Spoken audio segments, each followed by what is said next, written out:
महानगरी मुंबई हे शहर कधीच झोपत नाही असं म्हणतात।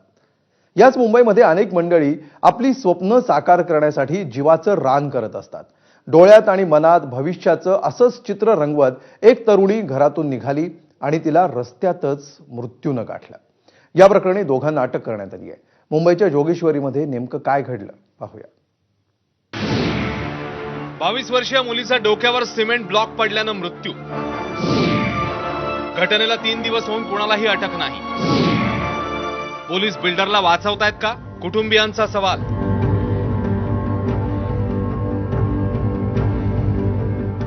बावीस वर्षीय संस्कृती अमीन बुधवारी नेहमीसारखी बँकेच्या नोकरीसाठी निघाली, पण वाटेतच निर्माणाधीन इमारतीमधून सिमेंट ब्लॉक डोक्यात पडला आणि त्यातच तिचा मृत्यू झाला। बुधवारी सकाळी 9 वाजता जोगेश्वरीत ही घटना घडली।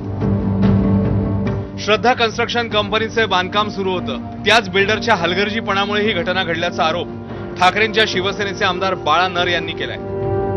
आरोपीचे शोध घेऊन तातडीने अटक करणं हे गरजेचं होतं। हा भावनेचा प्रश्न आहे।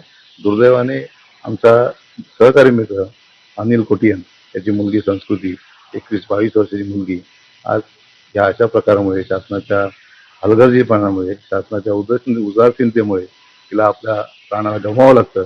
ही अत्यंत दुर्दैवी घटना आहे। ही घटना सकाळी 9 वाजता घडूनही रात्री 12 वाजता गुन्हा दाखल झाला।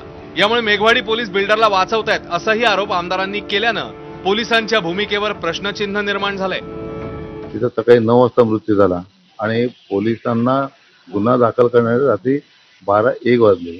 म्हणजे हा एक संशयास्पद सगळी घटना आहे। आरोपीला पाठीमागे घालण्याचा षडयंत्र आहे का? हा पब्लिकमध्ये, लोकांमध्ये कुठेतरी एक संशय निर्माण झाला आहे। संस्कृती ही अमीन कुटुंबियांची एकुलती एक मुलगी। काहीच दिवसांपूर्वी तिला बँकेत नोकरी लागली होती। साहजिकच उज्ज्वल भविष्याची ती स्वप्न पाहत होती।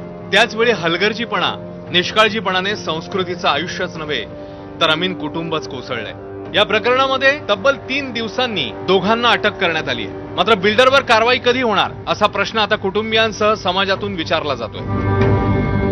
ब्युरो रिपोर्ट, एबीपी माझा।